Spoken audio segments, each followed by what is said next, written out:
Gold trusted gold buyers మీరు తాకట్టు పెట్టిన బంగారాన్ని విడిపించి ఈ రోజు ఉన్న మార్కెట్ ధరకు కొనబడను.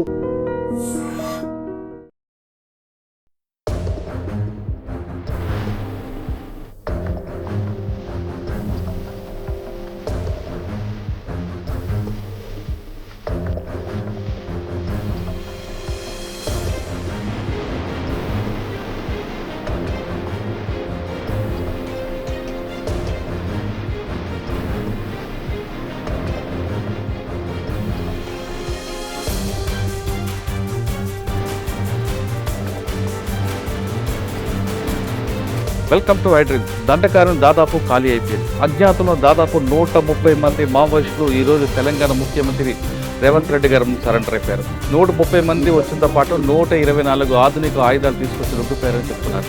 అయితే ఇప్పటికీ అజ్ఞాతంలో ముప్పాల లక్ష్మణరావు అలియాస్ గణపతి ఖచ్చితంగా ముందుకు రావాలని, ఆయనకు కావాల్సిన సదుపాయాలు కల్పిస్తామని రేవంత్ రెడ్డి ప్రకటించారు. అంతేకాకుండా ఇప్పటి వరకు లొంగిపోయిన వాళ్ళందరినీ కూడా ఆరోగ్య భద్రత కల్పిస్తామని, వాళ్ళకి కావాల్సిన ఇందిరా మిల్లు ఇస్తామని, అదేవిధంగా వాళ్ళకి బతకడానికి కావాల్సిన అన్ని సదుపాయాలు కల్పిస్తామని ప్రకటించారు.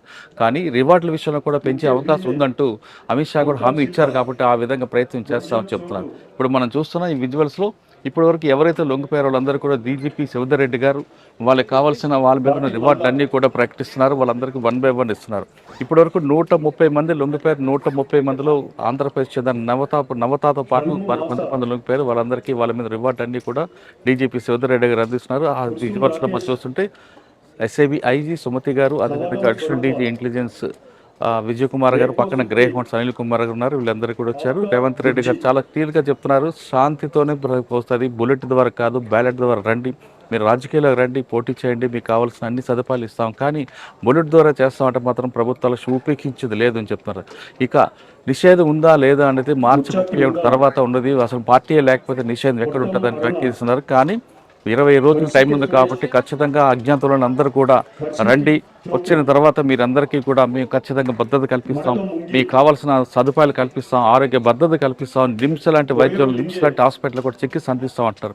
ముఖ్యంగా రేవంత్ రెడ్డి గారు టార్గెట్ కూడా చెప్తున్నారు, 20 రోజులు మీ అందరూ లొంగిపోవాల్సిన అవసరం ఎంత ఉంది, 31 తర్వాత మాత్రం నక్సల్స్ మూవ్మెంట్ ఉంటే తెలంగాణ రాష్ట్రం అసలు సహించేదండి వార్నింగ్ ఇస్తున్నారు. అంతేకాకుండా ముప్పాల లక్ష్మణరావు అలియాస్ గణపతి గారితో పాటు ఇప్పటికీ అజ్ఞాతంలో మిగతా అందరూ కూడా రండి, ఏ రాష్ట్రానికి చెందినవైనా తెలంగాణ ముందు లొంగిపోండి, వాళ్ళకి కావాల్సిన అన్ని సదుపాయాలు ఇస్తాం, రివార్డులు పెంచే అవకాశం కూడా ఉందంటున్నారు. ఇక్కడ తెలంగాణ రాష్ట్రంలో శాంతి కోసం కోరుకుంటుంది కాబట్టి ఇప్పటికీ అజ్ఞాతులు ముప్పాల లక్ష్మణరావు గారు కానీ మిగతా వాళ్ళు కానీ రావాల్సిన అవసరం ఎంతైనా ఉంది కనిపిస్తుంది. ఇక మొత్తమే తీసుకుంటే ఆంధ్రప్రదేశ్లో చెల్లూరు నారాయణరావు అలియాస్ సురేష్తో పాటు పాపారావుతో పాటు మరికొంతమంది మాత్రమే దండకార్యం ఉంట్లో కనిపిస్తుంది. ఇక ఒకప్పుడు అబూజ్మాడ్ లాంటి అడ్డా కూడా పూర్తిగా దాదాపు ఖాళీ అయిపోయింది. 6 రాష్ట్రాల పోలీసులు ఊపిరి పీల్చుకునే అవసరం కనిపిస్తుంది. ఇక మొత్తమే తీసుకుంటే తెలంగాణ రాష్ట్రం అంతా కూడా గతంలో మహారాష్ట్ర ముఖ్యమంత్రి ముందు మల్లోజు వేణుగోపాల్ గారు ఎలాగైతే లొంగిపోయారు, అదేవిధంగా ఛత్తీస్గఢ్లో ఆశాన లొంగిపోయారు. ఇక్కడ తెలంగాణ రాష్ట్ర ముఖ్యమంత్రి రేవంత్ రెడ్డి గారి ముందు మిగిలిన అందరూ లొంగిపోయారు. ఇక మొత్తమే తీసుకుంటే మార్చి 31 ముందు ఆపరేషన్ కగార్ పూర్తిగా విజయవంతమైన కనిపిస్తుంది. తెలంగాణ రాష్ట్ర ప్రభుత్వం నిషేధిత సంస్థలైన సిపిఐ, మావోయిస్ట్, నక్సలైట్లను, ఆయుధాలను అడవిని వదిలి జనజీవన స్రవంతిలోకి రండి అని పిలుపునివ్వడం ద్వారా ఈరోజు చాలామంది నక్సలైట్లు తమ ఆయుధాలతో సహా రాష్ట్ర ప్రభుత్వం ముందు, తెలంగాణ ఉన్నతాధికారుల ముందు లొంగిపోవడం జరిగింది. ఈ కార్యక్రమంలో ప్రధానంగా తెలంగాణ డీజీపీ శివధర్ రెడ్డి గారు,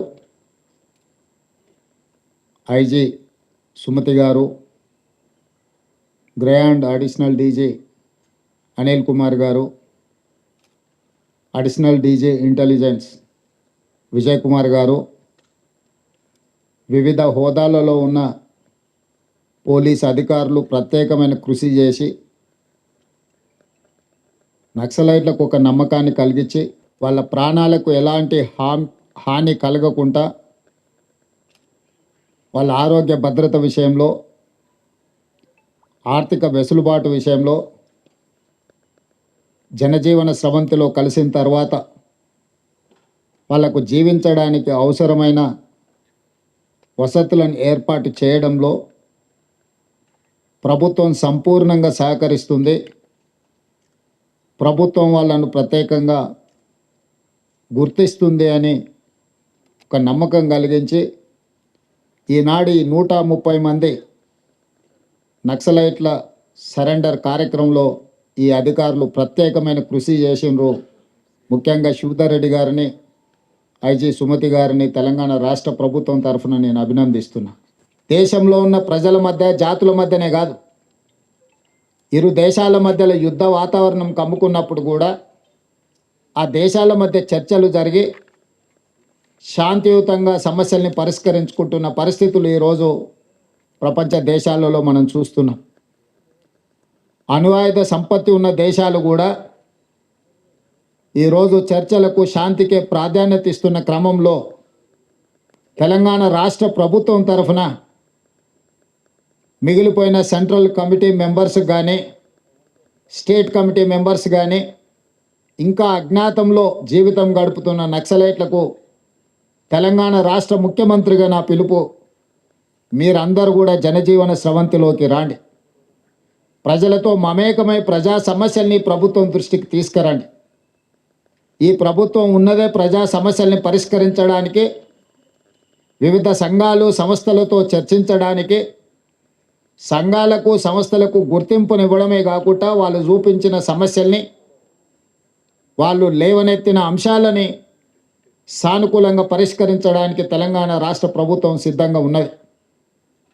అందుకే మొన్న సరెండర్ అయిన దేవ్జీ కావచ్చు, దామోదర్ కావచ్చు, చంద్రన్న కావచ్చు, సుజాతక్క కావచ్చు, రాజిరెడ్డి కావచ్చు, మిగతా వాళ్ళందరూ కూడా సెంట్రల్ కమిటీ మెంబర్స్తో కొద్ది రోజుల క్రితం నేను సుదీర్ఘంగా చర్చలు జరిపిన. వాళ్ళ ఆలోచనను, వాళ్ళ ఆవేదనను రాష్ట్ర ప్రభుత్వం అర్థం చేసుకున్నది. వాళ్ళు కొన్ని ప్రతిపాదనలు తెలంగాణ రాష్ట్ర ప్రభుత్వం ముందుకు తీసుకొచ్చింది. ఈరోజు మేము మిగతా సెంట్రల్ కమిటీ మెంబర్స్తో కానీ, గణపతితో సహా ఈరోజు ఇంకా అజ్ఞాతవాసంలో జీవిస్తున్న కీలకమైన నక్సలైట్లకు మేము సమాచారాన్ని చేరవేస్తాము. ప్రభుత్వం సానుకూలంగా స్పందించి వాళ్ళ ప్రాణాలకు ఎలాంటి హాని జరగకుండా వాళ్ళు లేవనెత్తిన సమస్యలను ప్రజాస్వామ్యబద్ధంగా పరిష్కరించడానికి సిద్ధమైతే మేము వాళ్ళకు విజ్ఞప్తి చేసి జైళ్ళలో ఉన్న వాళ్ళతో చర్చిస్తాం. అరెస్ట్ అయి అడవిలో అజ్ఞాతవాసంలో ఉన్న వాళ్ళతో కూడా మేము చర్చలు జరిపి ఈ దేశంలో నక్సలైట్ల యొక్క సమస్యల్ని, నక్సలైట్లు ప్రజల కోసం కొట్లాడుతున్న సమస్యల్ని పరిష్కరిస్తామని విశ్వాసం కల్పిస్తే పూర్తి స్థాయిలో సిపిఐ ఎంఎల్ని మేము రద్దు చేసి ప్రజా జీవితంలోకి వస్తాము అని చెప్పి వారు నా ముందు ప్రతిపాదించడం జరిగింది. నేను వారికి సూచన చేసిన, రాష్ట్ర స్థాయిలో మేము చేయగలిగిన అంశాలను మేము పరిష్కరించగలము. ఇందులో కేంద్ర ప్రభుత్వం పాత్ర కూడా ఉన్నది. నక్సలిజం అనేది ఒక తెలంగాణ రాష్ట్రానికే పరిమితం కాలేదు. పక్కనున్న ఆంధ్రప్రదేశ్ కావచ్చు, ఒడిస్సా కావచ్చు, ఛత్తీస్గఢ్ కావచ్చు, జార్ఖండ్ కావచ్చు, మహారాష్ట్రలో కొంత భాగం, కర్ణాటకలో ఇంకొంత భాగం, వివిధ రాష్ట్రాలలో నక్సలిజం వ్యాపించి ఉన్నది. ఇది జాతీయ సమస్య. కేంద్ర ప్రభుత్వంతో మేము మాట్లాడితే కానీ నేను పూర్తిగా మీకు హామీ ఇవ్వలేను అని చెప్పి సెంట్రల్ కమిటీ మెంబర్స్కు, దేవ్జీ గారికి, వారి మిత్ర బృందానికి నేను చెప్పడం జరిగింది.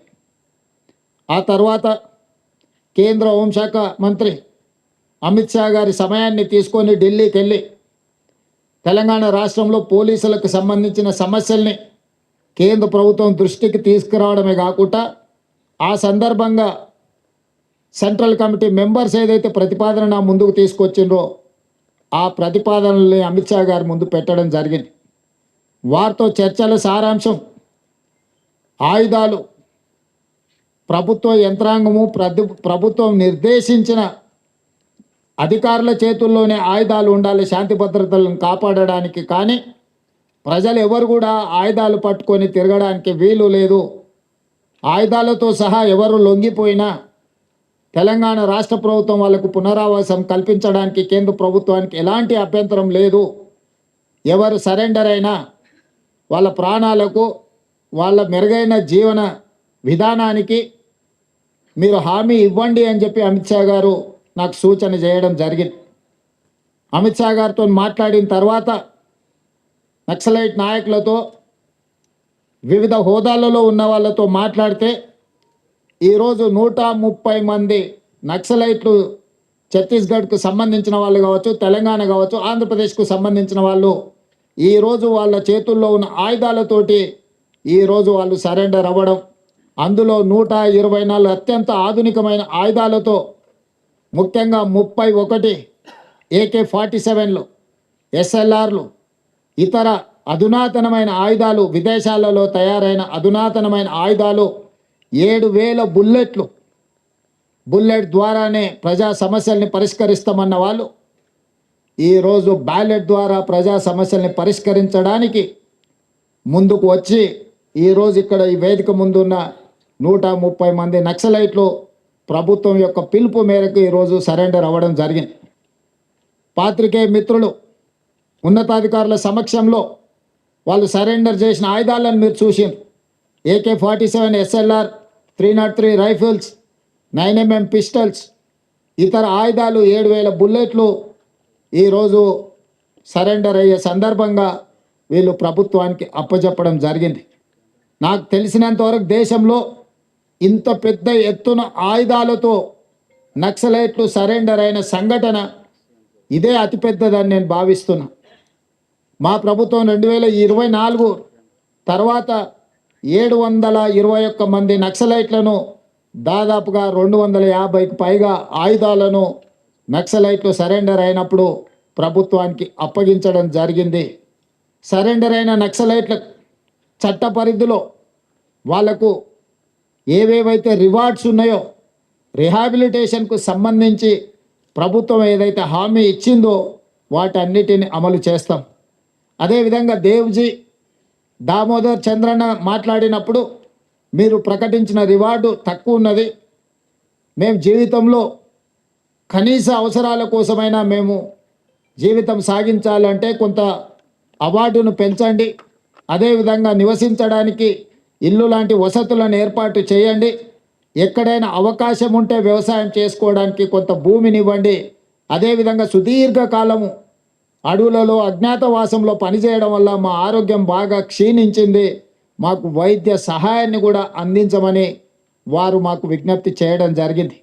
అందుకే ఈనాడు తెలంగాణ రాష్ట్ర ప్రభుత్వం తరఫున లొంగిపోయిన నక్సలైట్ల యొక్క ఆరోగ్యానికి ఒక ఆరోగ్య భద్రత కార్డు వాళ్ళకు ప్రత్యేకంగా ఇవ్వడమే కాకుండా నిమ్స్ లాంటి ఆసుపత్రిలో వాళ్ళకి పూర్తి స్థాయిలో వైద్యాన్ని అందించి వాళ్ళకు మెరుగైన వైద్యాన్ని అందించే బాధ్యత తెలంగాణ రాష్ట్ర ప్రభుత్వం తీసుకుంటుంది అని చెప్పి ఈరోజు నేను తెలియజేస్తున్నా.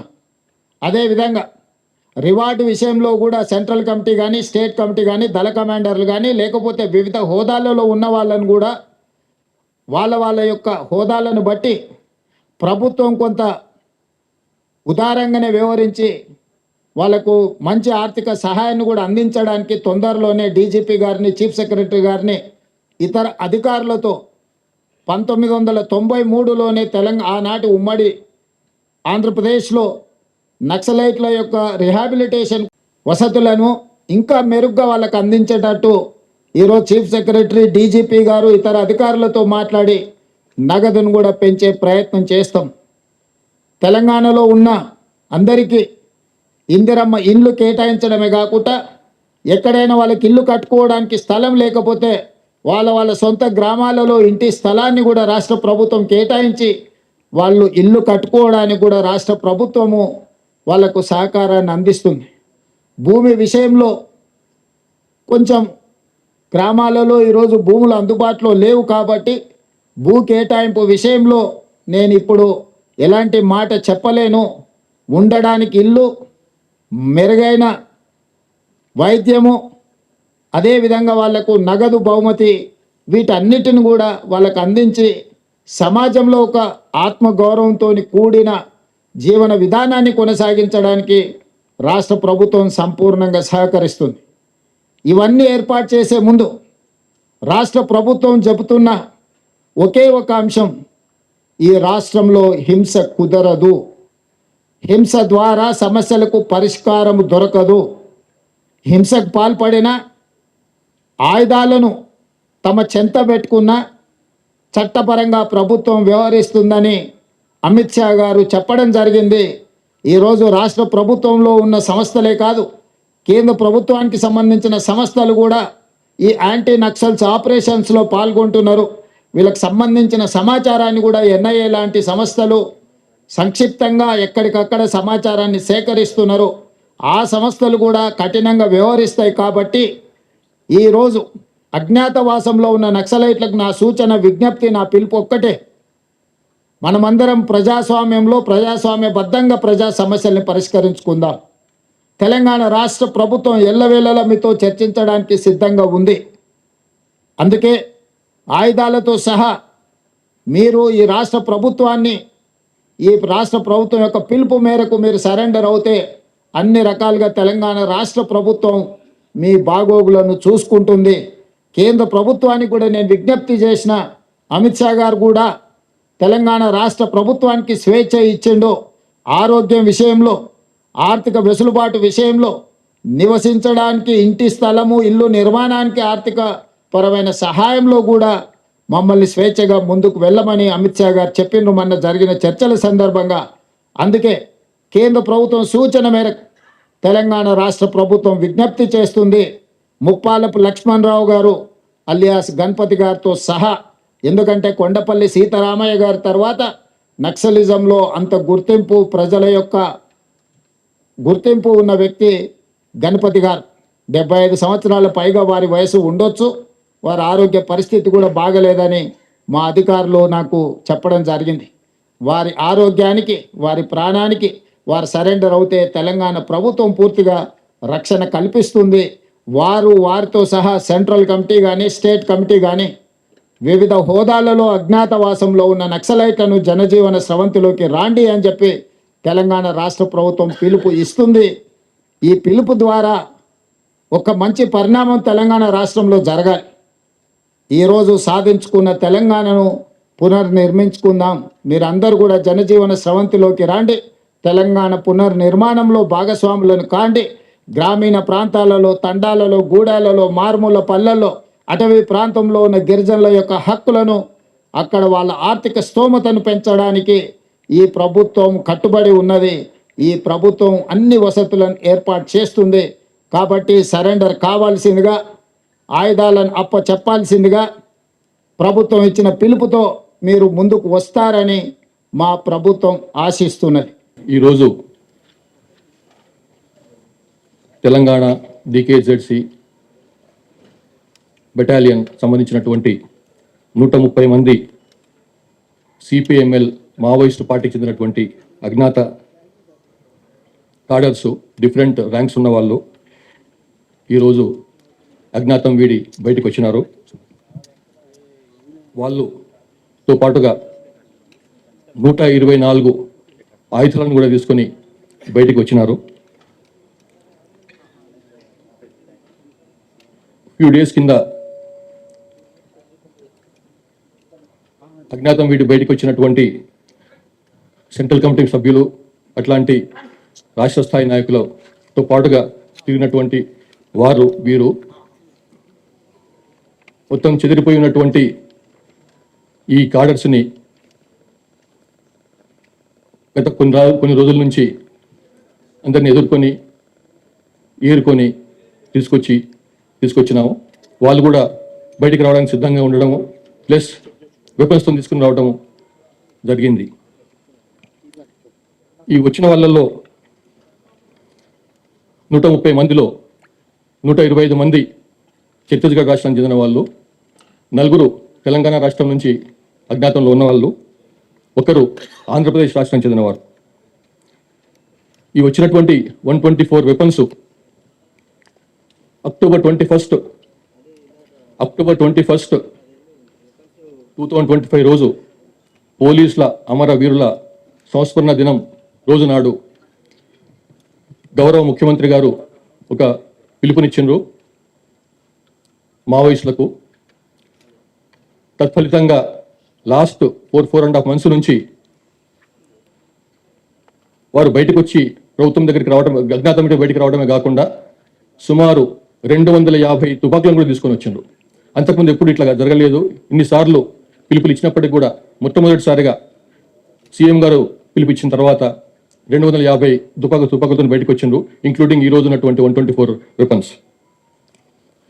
ఈ 124 వెపన్స్లో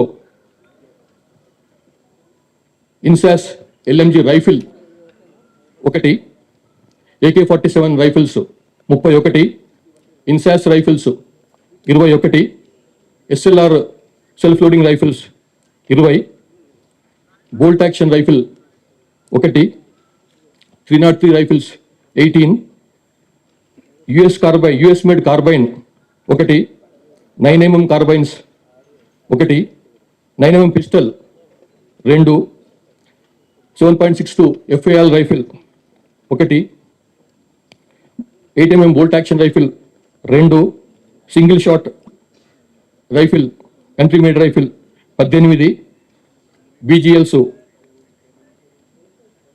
గ్రెనేడ్ లాంచర్స్ 2, స్టెన్ గన్ 1, ఇట్లా మొత్తం 124 వెపన్స్ తీసుకొని బయటకు వచ్చినారు.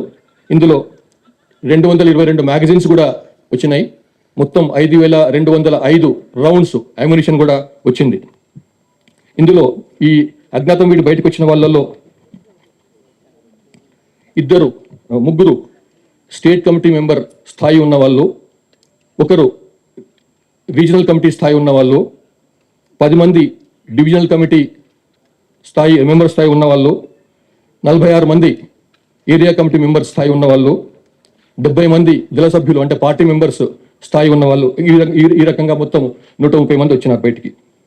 ఇందులో PLG ఫస్ట్ బెటాలియన్ వాళ్ళు 42 మంది, తెలంగాణ స్టేట్ కమిటీ వాళ్ళు 30 మంది, దండకారణ్య స్పెషల్ జోనల్ కమిటీ వాళ్ళు 32, సెకండ్ CRC వాళ్ళు 16 మంది, సెంట్రల్ కమిటీ మెంబర్స్ దగ్గర స్టాఫ్గా పనిచేస్తున్నటువంటి వాళ్ళు 10 మంది, మొత్తం కలిసి 130 మంది. ఈ విధంగా తెలంగాణ స్టేట్ కమిటీ మొత్తం పూర్తిగా అంతర్ధానం అయిపోయింది. తెలంగాణ స్టేట్ కమిటీ అనేది లేదు.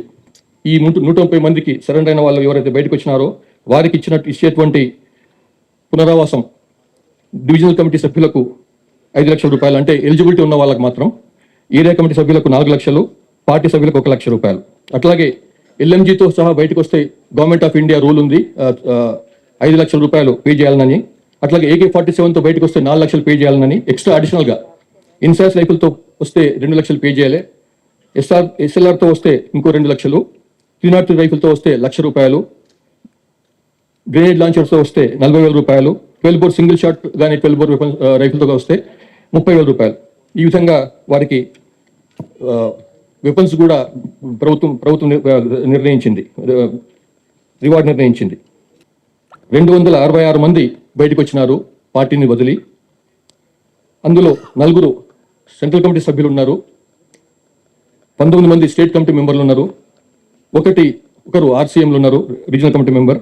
అట్లాగే 36 మంది డివిజనల్ కమిటీ మెంబర్లు, 131 ACS ACMలు, 530 మంది పార్టీ మెంబర్లు ఉన్నారు. అట్లా ఈ విధంగా 721 మంది లాస్ట్ 2 yearsలో 721 మంది బయటకు వచ్చినారు. 266 వెపన్స్ కూడా బయటకు వచ్చినాయి. ఇంకా తెలంగాణ రాష్ట్రం నుంచి 11 మంది ఉండేది లాస్ట్ 10 రోజుల కింద వరకు.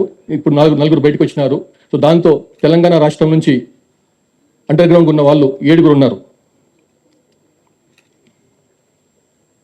ఆ 7లో మీకు తెలుసు ముప్పాళ్ళ లక్ష్మణరావు ఇలియాస్ గణపతి, సెంట్రల్ పాత జనరల్ సెక్రటరీ, మాజీ జనరల్ సెక్రటరీ కూడా ఉన్నారు. అట్లాగే మరొకసారి పోలీస్ డిపార్ట్మెంట్ తరఫు నుంచి ఆ మిగతా 7 కూడా బయటకు వస్తే బాగుంటుందని చెప్పి మేము వాళ్ళకు మరోసారి అప్పీల్ చేస్తున్నాం. आपसे जानना चाहेंगे कि आज की बड़ी उपलब्धि कहने से और तेलंगाना में उन्नीस खत्म हो गया, अब कह सकते हैं कि तेलंगाना का जो कमेटी है वो खत्म। अभी तो आज जो है 130 माओवादी अज्ञात छोड़ के भूमिगत बाहर आ गए हैं, भूमिगत माओवादी बाहर आ गए हैं और उसके साथ में 125 बंदूक या हथियार भी लाए हैं और उसमें स्टेट कमेटी मेंबर्स के हैं, डिस्ट्रिक्ट कमेटी मेंबर दर्जा रखने वाले हैं, एरिया कमेटी मेंबर दर्जा रखने वाले हैं और उसमें बटालियन के लोग हैं और तेलंगाना स्टेट कमेटी के भी लोग हैं। इसमें CC कमेटी के साथ में जो उनके गनमैन वगैरह काम करते थे वो भी लोग हैं और और सेकंड सीआरसी के भी लोग हैं। तो जुमला पूरा 130 लोग आज बाहर आ गए हैं, सरेंडर हुए हैं।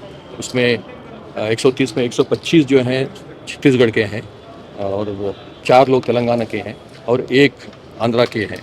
और 4 लोग तेलंगाना में जो आज सरेंडर हुए हैं, उसके साथ में तेलंगाना में आज की भूमिगत माओवादियों की संख्या 7 हुई है। 2 साल पहले 150 से ऊपर थी इनकी संख्या, अभी आज की तारीख में 7 तक पहुंच गई है। और इसमें साथ में गणपति मुप्पाला लक्ष्मणराव विलास गणपति भी शामिल है। और जैसा आप सुने हैं, ऑलरेडी हमारे माननीय मुख्यमंत्री एक अपील करे हैं कि उनको भी बाहर आके अपने जीवन धारा में शामिल होने के लिए। और हम हमारे पुलिस डिपार्टमेंट की तरफ से भी हमारी एक विनती है, रिटरेशन है, जो अपील उससे पहले करे थे कि आप जल्द से जल्द बाहर आ जाए और अपने जीवन धारा में शामिल हो जाए। हथियार भी इस बार बड़ी मात्रा में जो है वो दिख रहे हैं, और कितनी बड़ी सफलता इसे कहें, खासकर आप खुद भी अमित शाह जी के साथ बैठक में थे। जो हथियार जो हम बाहर लाए हैं उसमें 124 हथियार हैं। उसमें 31 जो हैं AK-47 राइफल्स हैं और 21 इंसास राइफल्स हैं, 20 SLR राइफल्स है और बाकी राइफल्स भी 303 9mm carbene, INSAS LMG rifle, तो सब अभी पूरा मिला के 124 वेपन्स के साथ बाहर आए हैं। ये बहुत बड़ी उपलब्धि है। मैं नहीं समझता कि इतने बड़े संख्या में पर्टिकुलरली AK-47 जो है 31 AK-47 एक मौके पर ला के सरेंडर होना मैं समझता हूँ पहली बात है।